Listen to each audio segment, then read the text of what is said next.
Get more confidence. Get that promotion. Get moving up the corporate ladder. Get a better gig with an MBA from Mayes Business School at Texas A&M University.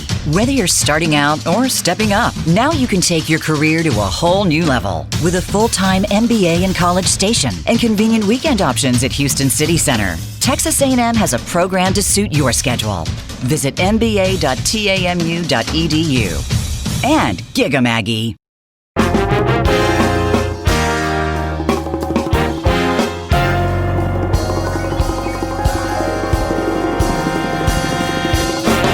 Howdy, welcome to Mayes MasterCast. I'm Shannon Deere, the Assistant Dean for Graduate Programs, here with your wonderful host, Ben Wiggins.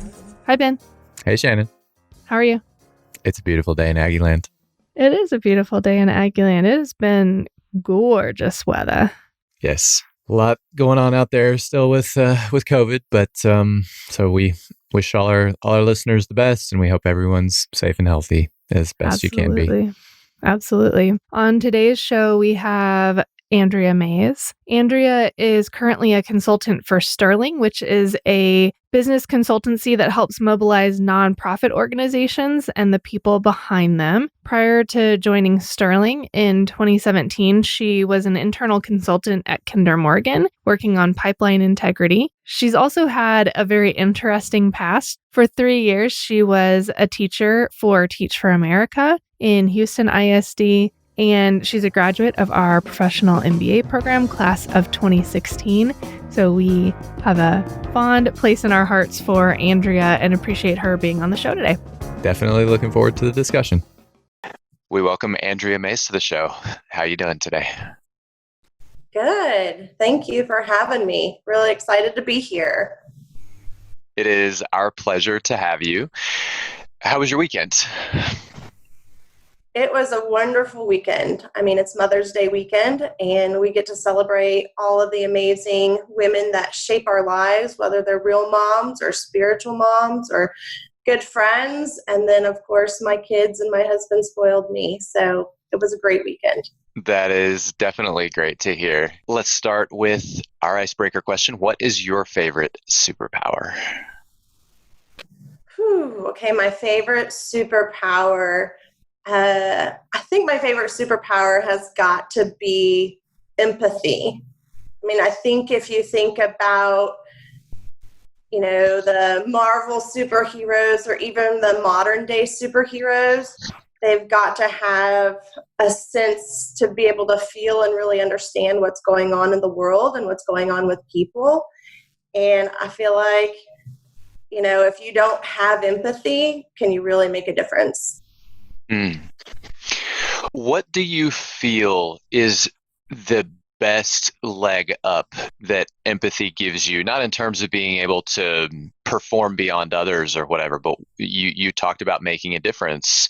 Where do you think empathy shows up, casts into starkest contrast the difference between those who have it and those who may have less of it? I mean, I think if you can't share in someone's pain or someone's hurt or someone's distress, or even on the other side, the positivity of what's going on, you really can't ever understand them. Give us 60 seconds on your road to Mayes and to Sterling. Okay.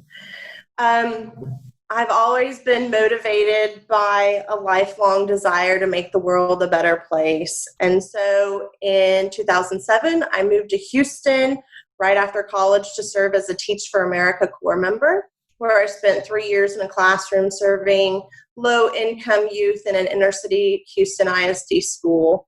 From there, I went and helped start a nonprofit called the Woods Project, really laid the foundation. I was the first employee, and this nonprofit is focused on building leadership and life skills in low-income youth that won't only get them to college, but allow them to thrive in college and be successful, to stay in college. From there, I decided to jump ship and go to the dark side, to corporate America.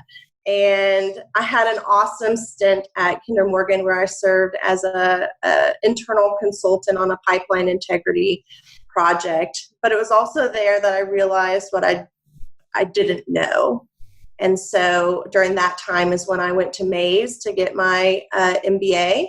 And from what I got from my MBA, it is really what landed me at Sterling today. We're a nonprofit consultancy firm that really focuses on building the structure and strategies necessary for nonprofits to mobilize their mission and the people behind it. Thanks for sharing that with us.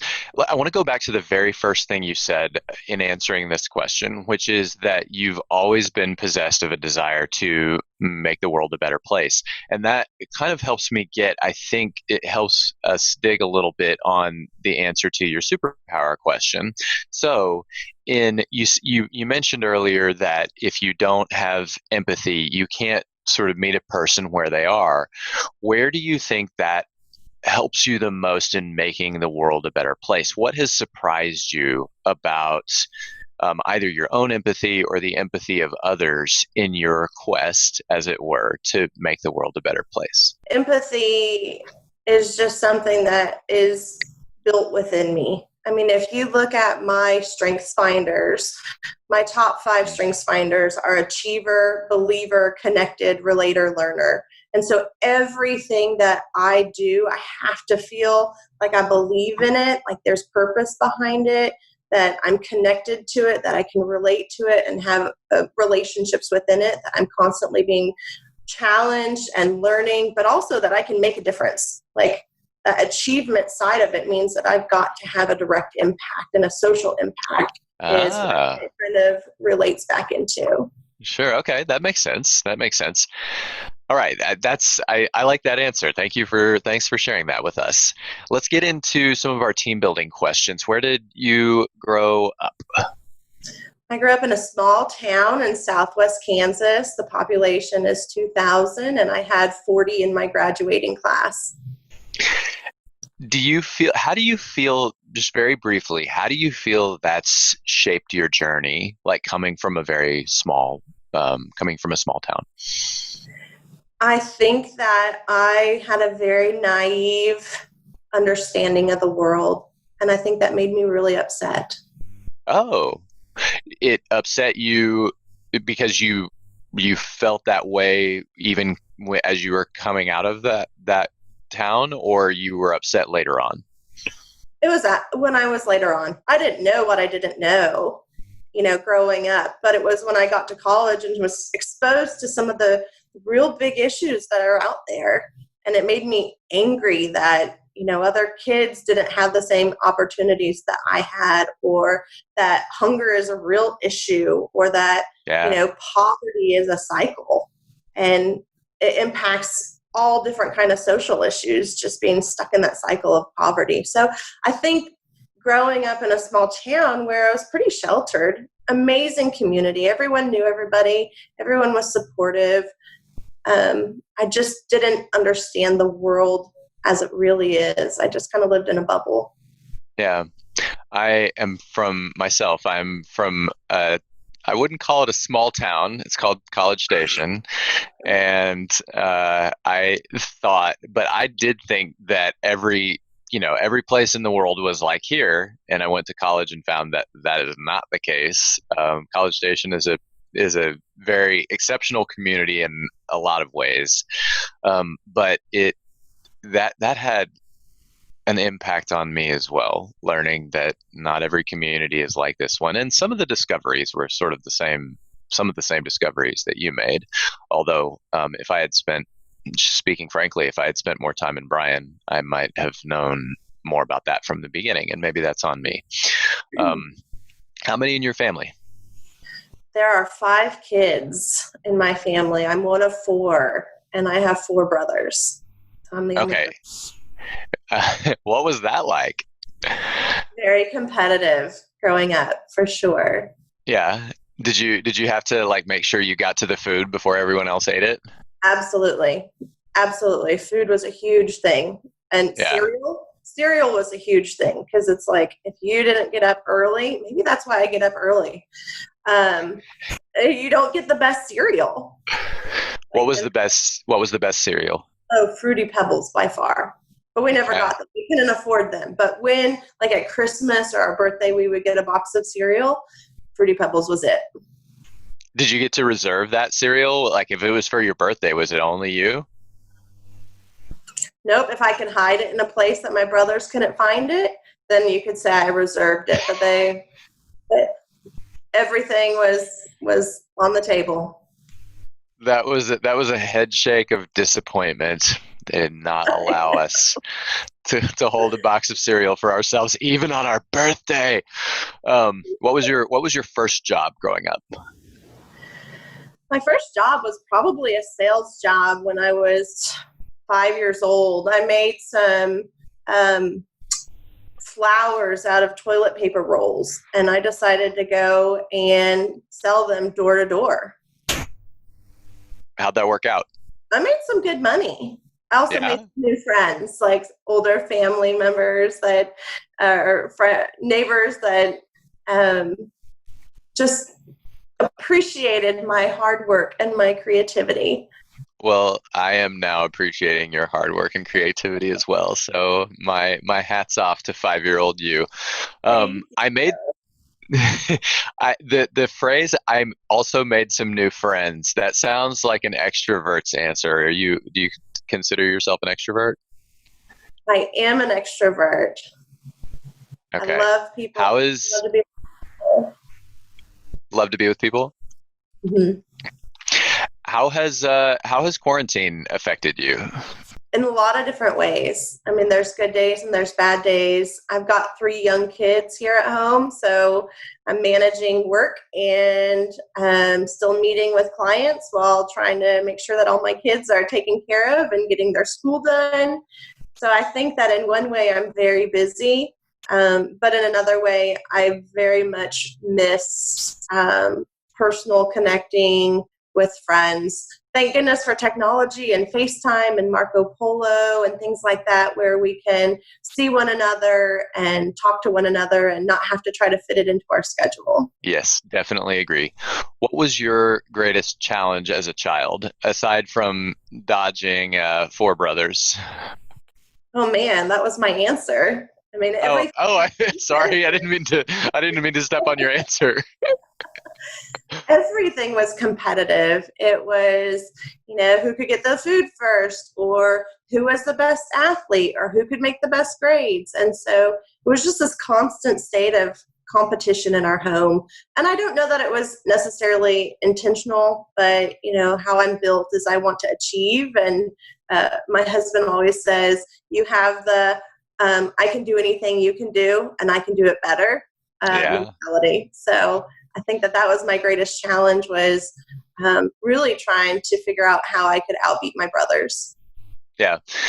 How has that influenced the way that you have parented, or the way that you are parenting? Like, I think a lot about, stuff I saw growing up. I think my parents worked really hard to do a good job, and my wife's parents did the same thing. There are definitely things that I want to learn from. How has that changed anything about the way you've parented? My husband and I are both very competitive, and we have had to be intentional about creating competitions to put a division between our kids and have them work together as a team and create competitions against mom and dad instead of always being against one another. And my kids are very competitive also, but I want them to know that they have to be a team and they can work together as a team. So that's very nice. I admire that. What did your parents do when you were growing up? So my father was a carpenter. He's very capable of just making things out of nothing.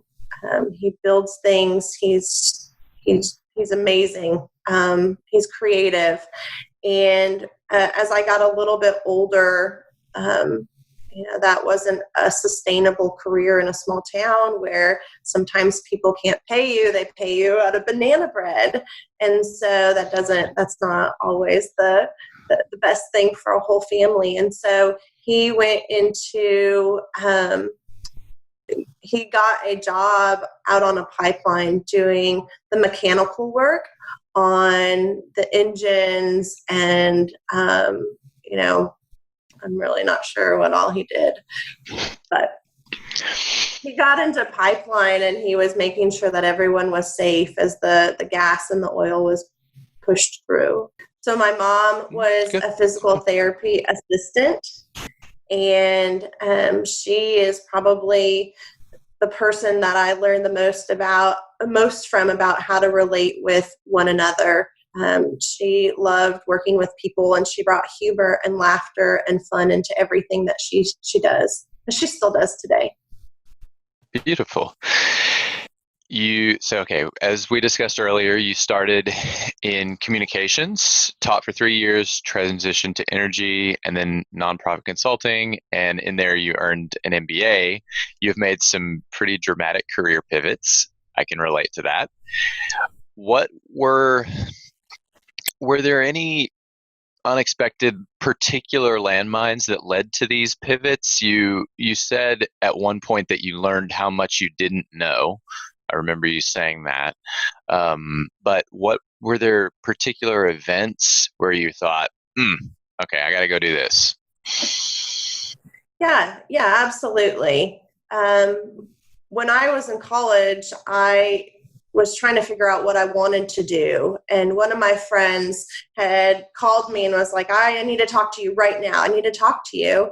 And she came over and started telling me about Teach for America. And it was a really competitive program that makes a huge difference in the lives of these low-income youth. And so you have impact here. You have a real social issue that I was passionate about trying to make a change. And then you have a competition. It's a hard program to get into. So I was like, okay, sign me up. And then in the classroom, my second year of teaching, I really thought from a time when I was young that I was going to work for Make-A-Wish Foundation. I really wanted to work with kids that, just to make dreams come true. And I was faced with the reality that I could go work for an organization that, the fate is these kids are sick. These kids are terminally ill. Or I could work with kids that have all the opportunity before them, but maybe no one's showing them those doors. And so, and they have a full life to live. And so from there, I decided to take it to the next step. If I could, work with kids that not only have the potential to get to college, but now you've got all these soft skills that they're dropping out of college because they don't have. And so the Woods Project was a great outlet for me to help build some of those leadership and life or those soft skills, leadership and life skills, to really help students learn a little bit more about themselves to not only get to college, but get through college. And we did that through outdoor exploration and education. What was, other than possibly empathy, what was the one thing that you spent the most time on? Where did you find, in terms of core skills, that these students were coming up short most often, or that was most significant? I think a lot of it is grit and persistence. You have a student that has never really been away from home, never been outside of Houston. And so you have an opportunity to go off to college, and you go off to college and now you don't know how to function. Your mom's always gotten you up for school. You've never made your own food. You don't understand what it takes to be in a situation where things get hard. And so the Woods Project would actually take students out into the back country. We took away all their cell phones. We took away everything. They saw the stars for the first time in their life. And then we hiked 40 miles with 60 pounds on our back. And it's hard. And so as they were having to do that, they had to start seeing themselves in, oh my gosh, that's a huge mountain. I'm never going to be able to do that. And then to see them sweat and cry and fight and make it to the top, and then see the reward of the views that you get to see when you're on top of, the top of a mountain. it was just pretty powerful. It's interesting that you say grit, because oftentimes, like, our perception is that people who have come from not from means, people who have come from nothing or from very little, those people are often perceived as long-term being some of the toughest people, and maybe even the ones who are most likely to succeed in the long term if they can overcome, you know, that I guess that lack in their backgrounds. Why do you?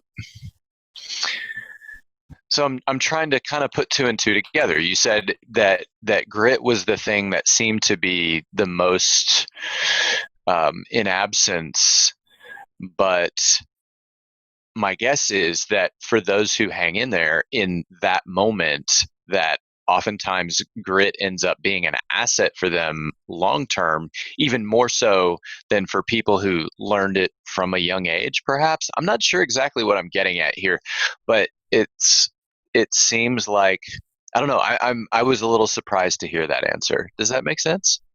Yeah, I think what happens is a lot of times you're put in an unknown situation, and when you've got to be comfortable being uncomfortable. Yeah. And everyone is wired with either a fight or flight, right? There's a tendency to either fight it and get through, or you run away. And I think that the experiences that I've seen is the confidence in being able to say, I can face some of these things that I don't think that I could face, really sharpens that grit, really enhances. And I think you're right there. It enhances the grit that is being built. I think grit can be taught. Oh, yeah. No, I agree with that for sure.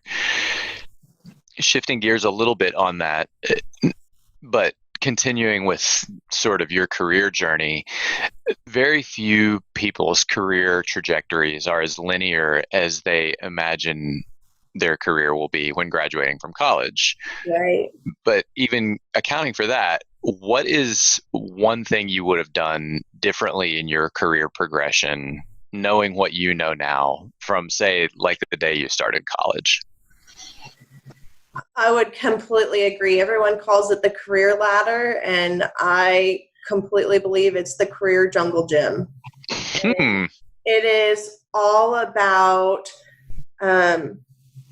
finding opportunity, finding purpose, and making an impact for me. If I had to do something over, or I wouldn't change anything about my career progression at all. But the thing that I would do would have been to take the time to understand a little bit more about what motivates me and what drives me, and really try to figure out what is it that I can do that has all those things, but also pays you and you're passionate about and you're making a difference. So kind of finding like this circle of all of those things. But yeah. It wouldn't change anything about my career progression. Everything that I did has gotten me to the point that I am today. Love that answer. And on that, what is a skill or personal proficiency that you're using in a way that you wouldn't have expected? Something that you grabbed over here and then applied way over there?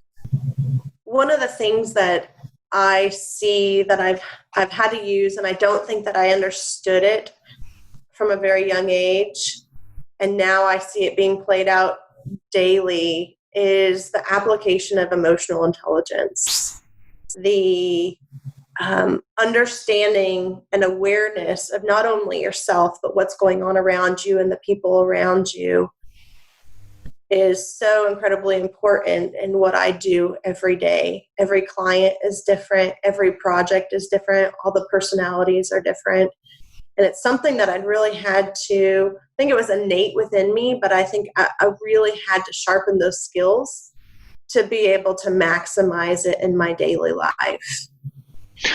What is, and I understand some of these stories are sensitive and you won't be able to tell them on the air, but is there a single moment you could point to where you saw something either across a room or even just across a table and thought, this is important. We need to pause everything else that's happening here because my empathy brain, and I pointed at the back of my head, but really empathy lives somewhere farther forward, I think.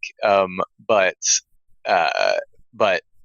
we need to shift here because I just saw something in the client's face or heard something in their voice, and a change is needed here. Do you have any stories that go kind of like that? I think that those stories happen every week. As you're meeting with a leadership team, you can come up with a really great strategic plan. And then when you present it to all the other stakeholders that are involved, whether it's committee members or whether it's board members, as you're talking or you're listening and you're looking around the room and somebody, just like you said, it's almost like these antennas that you have and they're constantly going off and you see something or you hear something and you go, this person needs to say something. It doesn't mean that it's going to change the track of where we're going, but this person needs to be heard. They need to know that they've been heard. And maybe it's just one of those things that they say it. So recently in one of my client meetings, there was a person in leadership, volunteer leadership, that was not on board with the direction that our project was heading. And it's a capital project. And it all has to do with timing, especially with everything going on. And as you know, we're all unaware. We see things, but we know the market goes up and down. And this was last fall, and he was just like, we really need to think hard about the timing of moving forward with this project. And thankfully, I heard it or saw it and heard it, and he got to say it and get it off his chest. And there's been some adjustments that we've made in the timing of it, purposefully. And now with the quarantine and with everything that COVID has brought on, all the challenges, some more intentional pauses have been put in place. Well, I'm glad you were able to follow through with that. In an article published by Mayes, you said, quote, "Fear and insecurity have previously had a tendency to overpower me as I try to balance being both professional and a parent. My defining moment in Vietnam was when I realized that I don't have to separate being a caring parent and a working professional. A mother in the workforce is not a weakness, nor will I allow it to hinder my career aspirations. Whatever fears and insecurities about combining my two worlds are now gone. I am a working and breastfeeding mommy, and I wear that badge proudly." Close quote. Tell us a little more about that. What do you think is the most useful advice you could give working mothers besides simply lean in? First off, I would say you're doing a great job, Mom, regardless of what that work looks like. If you're a stay-at-home mom, that's a full-time job plus some. If you are trying to figure out what it looks like to have a career, but also be able to have kids, you're doing an awesome job. The advice that I would give is to not fall trap to comparison. As a mom, you've got to do what's right for you and your kids and also your family. And what I mean by this is some moms put their kids in daycare and some moms get nannies. Some moms feel like they have to have a home-cooked meal on the table every day, and some moms feel guilty about going through drive-through and Chick-fil-A.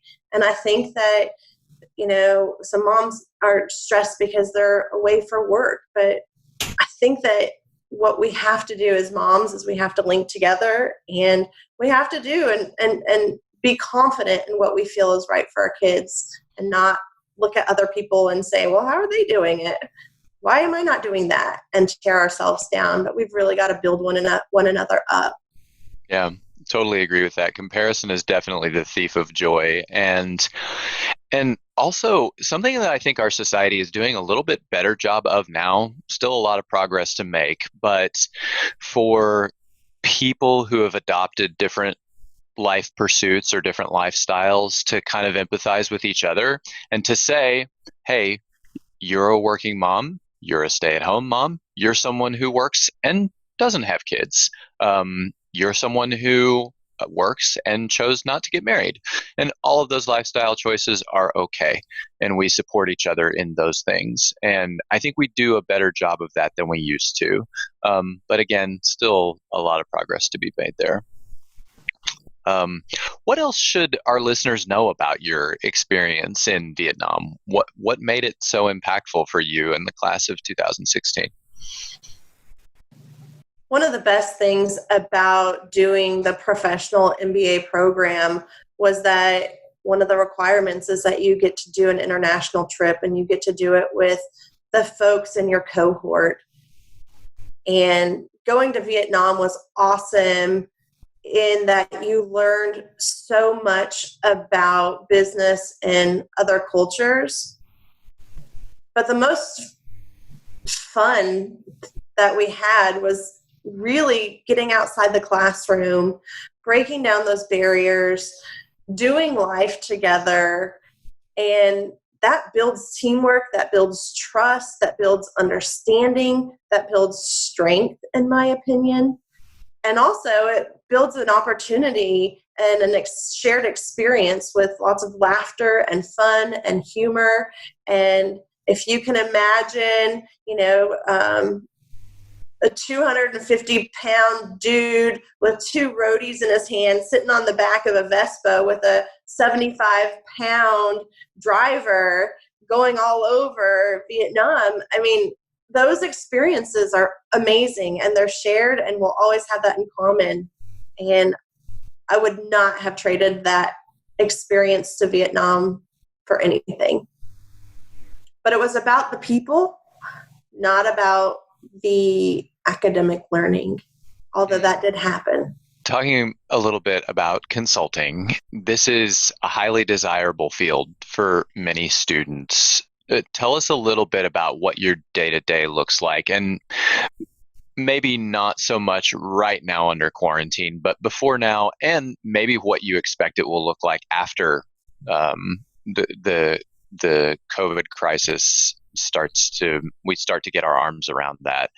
What does day-to-day look like, and what might surprise people about how your week works? Well, every day is different in consulting. We often manage portfolios of 10 to 12 clients at a time.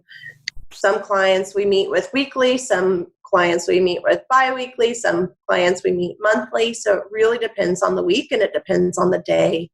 And as you are working on something or having a meeting, there's constantly fires to be put out. And so this thing that I've had to be okay with is being flexible and knowing that if somebody calls, you've got to take the call. If you're working deep into some data analysis and somebody calls and needs something, that takes priority. And sometimes it's hard to switch your brain back and forth, but I think that that's what good consultants do. They're able to juggle a lot of balls at a lot of different times and not drop anything. Turning things on, turn it off, turn it on, turn it off. Right. Do you find that means you do some of your best deep data dives after hours or before the business day starts, because you're less likely to get those phone calls at those times? It really depends on the day and the week. Yeah. And I try to block off time where we don't schedule meetings to do some of the hard thinking. But again, I'm going to take the call client first. Yeah. And I work really good in the morning. I don't work really good at night. So I do get to work. I usually try to get to work between 5:45 and 6:15. And so I do usually get quite a few hours in before the phone starts ringing. After you've gotten up early so no one will steal your cereal. That's right. Actually, it's the only time of my day that I actually have quiet. Yeah, I guess that kind of makes sense. How has nonprofit consulting challenged you differently than the internal consulting you did at Kinder Morgan? It's completely different. When you're in an internal role, you're really focused on one project, and it's very complex, and you're working with the same people. I was there for 4 years, and so we had the same team, and we were continuing to try to work toward the safety of all of Kinder Morgan's pipelines. Whereas in the role that I'm in now, like I said, we manage multiple clients doing different kinds of projects, from strategic planning to board governance to doing some feasibility studies on if they can bring on a capital asset, to do an organizational audit to see if there's efficiencies to make the organization more effective. So in one way, the challenge has been to always be on. You're so immersed in each of your clients, and if you've got 10 different clients with 10 different needs, you're constantly, again, having to juggle balls and turn things on and off. Whereas at Kinder, you really have one project, and you're really just almost tunnel vision in on whatever that problem is that you're trying to solve at that time. What's next for you? How do you anticipate your work and your life will change as we, God willing, move out of the coronavirus crisis, where it's yet to be seen how that's all going to unfold? But how do you think things will change for you over the next few years? I mean, who knows with all that COVID has brought, how things are going to look in 3 months or 6 months or 12 months from now. What I can say is that I have a heart for strategic philanthropy, and I have a heart for maximizing the value of a dollar on mission impact. And so I think what's going to change is not much. It's going to change in how we look at the world. It's going to change in how we look at best practices for nonprofits, best practices for foundations, best practices for donors. But as far as career-wise, I think that being in the social sector is long-term for me. I look forward to hearing more as things unfold. What motivated you to get an MBA? I had all the skills and all the abilities to consistently put myself in a leadership position in a fairly quick amount of time. And whether it was in the classroom, whether it was in the nonprofit setting at the Woods Project, but it wasn't until I was at Kinder Morgan that I had put myself, my skills and my ability to have a seat at the table.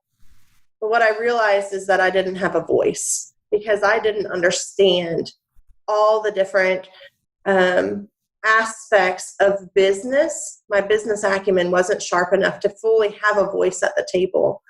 And I think that this is important to my story, because this is really the time where I decided I need more schooling. I have all the skills, I have all the abilities, but I don't have the knowledge to make the best decisions. And so I decided to go and get my MBA. And that, during the time of my MBA, was really what, back up, when I was going to pursue my MBA, I thought that I was going to climb up the ranks in corporate America and do operations. I love problem solving, but it was because of the activities that we did in the MBA. Yes, we learned a ton of academia, but it was the introspective assignments that we did that really pointed me back to, you need to be part of the social sector. You need to be part of the social sector. And that experience is really what led me to a role in consulting for nonprofits. How do I bring the business side of things and match it up with the purpose and the impact and the passion that I have to really create a career that is satisfying, but also, again, goes back to making the world a better place. Love that. Thank you for that. Let's talk a little bit about the macro of your job. How would you describe what you do at Sterling? So Sterling serves as a business consultancy that helps mobilize nonprofits and the people behind them.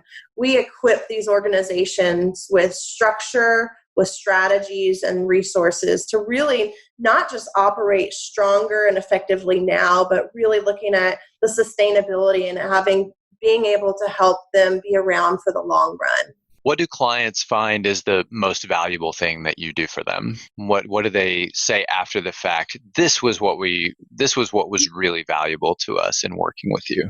As Sterling, we help organizations in so many ways. It could be coming in and helping with strategic plans, really thinking about where is the organization now, and where does it want to go in the next 3 to 5 years? So we give them not only the plan, but how to execute the plan. Mm-hmm. And that can build upon any of the other things. How do we get stronger in fundraising? How do we get stronger as a board to be able to make a bigger impact? How do we look at our programs to say, is there a need that we're missing? Doing some gap analysis to say, you know what, we've been doing this for a long time, but challenge our thinking. We at Sterling are a thought partner for organizations. We ask hard questions to make them think. We facilitate conversations between leaders to really maximize the potential of where the organization could go. We have a good understanding of what's going on in the philanthropic landscape to be able to provide some direction from an outside perspective. But then we're also able to, link arms with them and provide steps for them to further their impact, whether it is to build a new building or expand their team, or to take a look at their financial operations to be able to create some efficiencies to be more effective. Thanks for sharing that. Let's move to rapid fire. Here we go. What do you consider your most valuable failure? I consider missed opportunities failures. And early in my career, my achiever side overtook my connected and relational side. And so I worked really hard on achieving a goal and being the best at it and the output that comes out versus taking the time to build those relationships, to understand the people involved, connect to them, influence them, get them on my team, and really bring them alongside me because that goal would have been stronger. And I think that I saw this in different times in my life, but it wasn't until I was at the Woods Project when one of my mentors pulled me aside and said, Andrea, you have a natural emotional intelligence. You have natural emotional intelligence. Lean into that. You can build an army next to you to go and fight these social issues if you would just be a little bit more aware of what's going on and who's around you and influence them to come alongside you. So I would say those early missed opportunities of not being able to make a bigger difference. What do you think is people's biggest misconception of you now? I'm a pretty straight shooter, but I would say maybe people think that I'm shy or introverted when they first meet me. And, my antennas, when I'm in a new situation, my antennas are going off. And so I'm trying to read everybody. And so I can come across a little bit more reserved, but I am fun and I'm loud and I really do like being around people. And so I think that maybe people think I'm a little bit shy or introverted until they get to know me. And buy some of your homemade flowers. That's right. If you could have anyone as a mentor for one day, who would it be? That's an easy question. Lucille Ball, hands down. Oh, what a great answer. She's awesome. She did something that no other woman in her time wanted to do. They were afraid. She took a chance. She thought, you know what? Women can be funny. Women can do things that men can do. And I think that she just played a pivotal role in taking a stand for something she believed in. And I love to laugh. And so she was one of my favorite people growing up. And I would love to spend a day just picking her mind in how she was able to motivate herself to have the confidence to do the things that she did that was unheard of back then. Yeah. I Love Lucy and All in the Family. Those kinds of shows definitely brought us to where we are today. Yeah. And the public display of her marriage on national TV, like the insides and outs, she's awesome. Yeah. Great answer. What is the most important advice you would give to yourself exactly 5 years ago? If I could talk to myself 5 years ago, I would say, be yourself. People like you. Listen to your instincts. Embrace the moment. Be present. Don't be so focused on the goals that you have to be the best at it, but think about being the best at being the relationship builder and being the bridge to connect both the goal and the people that are impacted or that can impact it. What is the book you've given most often as a gift? Or if you're not a book giver, the book you've recommended the most? Personal, we give Sacred Marriage by Gary Thomas to all married couples. Every wedding we go to, we've given that book along with another one. Professional, a lot of times people come to me and ask, they're doing the soul seeking that I wish I would have done a little bit earlier, and asking, how do you know that you know that you know? And my answer is, you don't, but here's a great book that will help you walk through some of the discovery process. And that book is What Color Is Your Parachute? Oh, I love that title. Yeah. That's a great title. It's a great book too. It makes you think really hard about why you do the things that you do. And then it starts relating you to ways that you can utilize those things within a profession or your careers that match and align with that. So it just asks you some really hard questions that we don't usually take the time or have the time to do. So what color is your parachute? Purple. All right. I don't know. Because that's what it makes me think about is what does a turquoise parachute mean? What if my parachute was hunter green? What would that mean? That's what's going through my head right now, because these are the thoughts that I have. Kyle's rolling his eyes. You can't see him, but he's rolling his eyes. If you could have a billboard with anything on it, what would it say? Dare to be different. What is your fondest memory of TAMU? So in my first year in the Professional MBA program, I was pregnant, and my due date was on a night that we had class. And my due date was also the night that we had Dr. Zarqui. And the staff, the A&M staff, let me back up. From the very beginning, when Dr. Zarqui found out that I was pregnant, he babied me. Like, he would come up to me and are you okay? Are you okay? And as I got bigger and my due date came, he was like freaking out a little bit. And then I showed up on my due date and he was like, are you supposed to be here? Do you need to leave? And the staff, some of the A&M staff had tried to talk me into pretending to go into labor in the middle of his class and freak him out. And okay. I could not do that. But that's one of my most memorable moments. Probably not one that we want to use, but I like it. The voice from above. The voice from above. One of the most memorable moments for me was in this time of reflecting, of learning about myself and figuring out, you know what, maybe I need to look at going back to the social sector. I didn't want to work for a nonprofit. I believe that sometimes you get so mission focused that you can't look at the business side of things as much as you probably should to have the greatest impact. And I was really struggling trying to figure out what was next. How do I take everything that I've learned on the business side? How do I take everything that I've learned on the personal side and do something with it? Right. And Dr. Parrish came into the room when I was just kind of really down, and she came in there and started talking to me, and she showed me this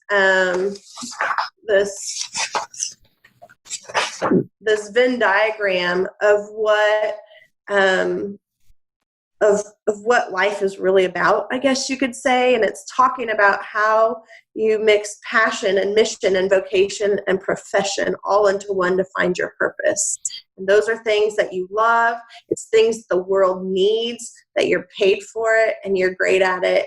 And she said, if you really want to be part of the nonprofit world, but you don't want to be working for a nonprofit, what other jobs are either out there or that you could create? And at that point, I started thinking, wow, nonprofits need some consulting work to sharpen their business skills just as much as corporations. And voila, it was because of that conversation. She helped me see that the vision forward and the experience we can match together.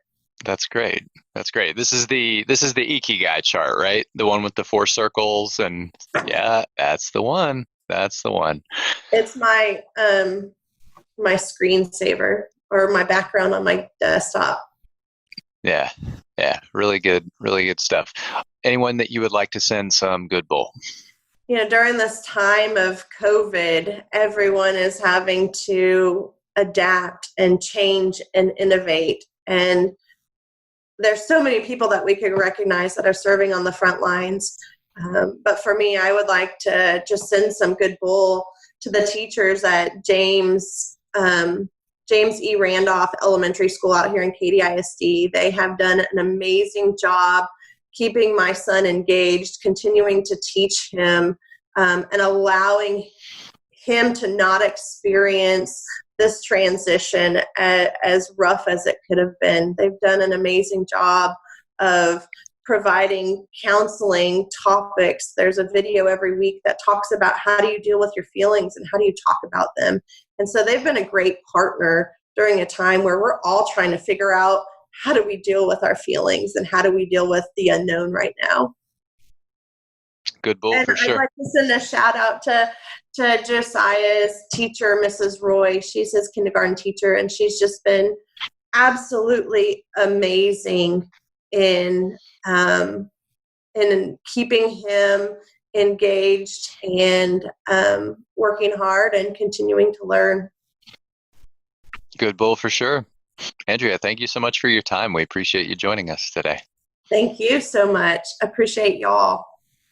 For our MasterCast top 3 takeaways, for our first takeaway, I wanted to just talk about, Andrea mentioned growing up in a small town and how she was kind of mad that she didn't know what was going on in the world, some of the bigger challenges that the rest of the world was facing when she was growing up in this small town. And I did not grow up in a small town. I mean, I grew up in a suburb of Houston, but we went to Houston a lot. I mean, every weekend we were in Houston proper. And I think that our worlds are just small as teenagers. And it's hard to really see outside of ourselves. I mean, developmentally, just even in the way that teenager brains work, you think the whole world is looking at you and focused on you. And I think it's just hard wherever you grow up to acknowledge the other things that are going on or even really process and understand them fully. Yeah, I agree with that. And wherever you come from, my guess is that you have a tendency to think the whole world is like this. Mm-hmm. And then you find out, oh, there are people with very different perspectives and who came from very different places. And I think now more than ever, we're faced with that pretty immediately as we get out into the adult world. And it shows up on social media too. And I think this is another area where we've made some progress, I think, in being able to have a conversation with someone about something, very philosophical, and just to say, man, I don't understand that perspective, but help me understand it better. Yeah, I think even it's easy to think that every family is like yours, maybe until you get married. Yeah.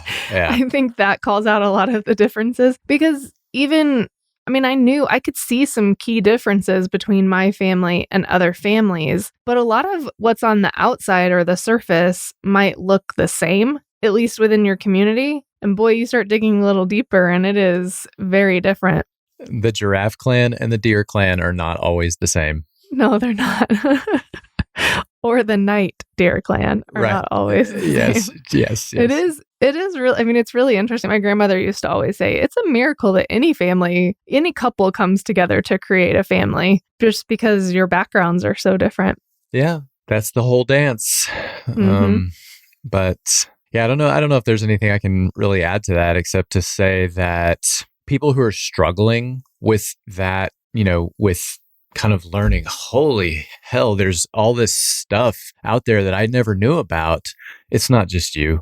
It's everybody. Even if they came from, the heart of Manhattan, the most cosmopolitan places in the world, that culture shock as you learn that the rest of the world is so much bigger or so much smaller than this. It always happens. It happens to everyone. Yeah, I think so. For our second takeaway, I wanted to talk a little bit about grit.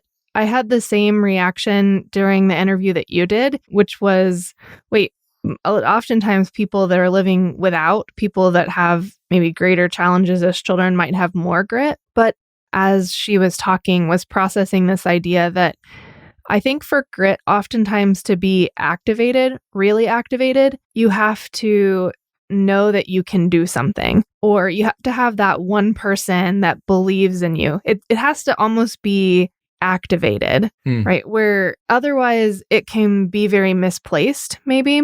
The grit can be poured into things that are not as productive. But I just thought that moment of the kids climbing the mountain and it being hard, and then knowing that they could do it, and that it was worth it, that the views were worth it, that you can translate that analogy to life, that it was worth it, was really powerful in thinking about how to activate that grit in someone. Yeah, I think there's definitely something there. And that, highlights even more the importance of, reaching people who have not gotten that from their families and who have not been fortunate enough to get it from teachers or coaches either. Because everybody needs that. I know, this is hacky, but everybody needs someone who believes in them. Are you watching the Jordan docuseries? It's called The Last Dance on ESPN. Yeah, no, I've definitely been kind of following it. I'm not watching it. I read a couple of pretty scathing critiques of it. It might have been Charles Barkley, or it might have been someone else who said that Michael Jordan is basically using this as a way to firm up his position in the greatest of all time discussion yet again. This is something that he's tried to do several times. And when I saw that, I thought, do I think Michael Jordan would do that? Yeah, I absolutely think Michael Jordan would do that. And I was kind of out on it from that point forward. But so having said that, what was your observation, Shannon? Well, to me, that's actually kind of why it's interesting. It doesn't come across that way. It's not. Okay, good. It's not the whole time you're not thinking, oh, this is just Michael Jordan trying to come across as the greatest of all time. So it's not, I don't know what the word is, syrupy like that. That sounds gross to me. I don't want to watch a documentary like that. Yeah. It doesn't come across that way. I think it probably does solidify him as the greatest of all time. But more so, there's a few lines that I think are really powerful. But one that really struck me recently was they were talking about his gambling. And they said, do you have a gambling problem? And he said, no, I have a competition problem. And I thought that really captured so much of, to me, the plight of being Michael Jordan. That It doesn't look fun. Most of the time, it does not look fun at all. He looks tortured. And Ryan and I were talking about that because I'm super competitive. I am glad I don't have that next level MJ competitiveness because it looks exhausting. Yeah. I've loved the docuseries. I've loved it. Okay. I'm very glad that we're watching it. So I don't disagree with Chuck's critique, but I also don't think that interferes with the show being interesting. Yeah. I appreciate hearing that endorsement. That is interesting. Competitiveness is such an interesting beast. I think of myself as not competitive, but being realistic, the whole I know what I am when I see what I do. I know who I am when I see what I do. Kyle just gave you a really snarly look, like you are competitive. I guess I am. I don't like to think of myself that way, but I guess I am. I don't think you are as ruthlessly competitive as I would be if I hadn't worked on it for a very long time. Like it takes a lot of me to not be like push you down so that I can get up competitive. And I don't think you have even a little bit of that in you. I think you want to be great, but I don't see you ever try to knock someone else down to do that.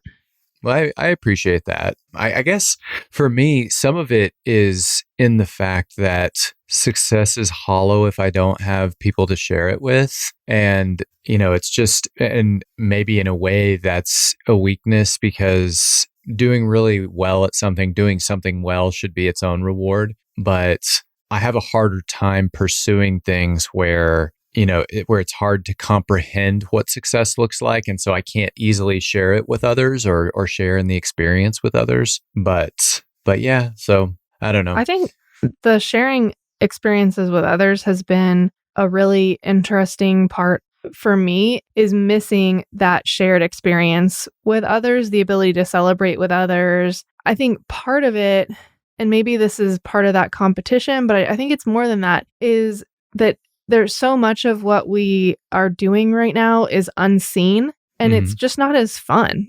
Like I don't need people to see what I do all the time or to give me accolades all the time. I need some of that. I think all of us do, but there's just something that's not as fun about it if it's not like, does the tree make a noise if it falls in the forest kind of a thing? I'm like, did it really matter that I did that thing if no one, does anyone care? And I don't know. It's been a really interesting thing. But I want to go back to the Jordan documentary because grit is so evident in that, not just for Jordan, but for other people. And how many of the people in the NFL were late bloomers? Like, I mean, physically, but also just performance-wise. Jordan didn't make his freshman basketball team in high school and then worked really hard that following summer and grew a few inches. And then I think, Pippen didn't make the basketball team at some level and then didn't play in college. And then he grew 5 inches. And then he, and it's just so evident that there was a lot of grit there at the time that it was needed. And it, of course, also matched up with some physical. I mean, they had to be really tall to be in the NBA, but it matched up at the right time. And just how evident that grit is in that docuseries is incredible. I find Scottie Pippen a fascinating character. Well, and he is very present in the docuseries.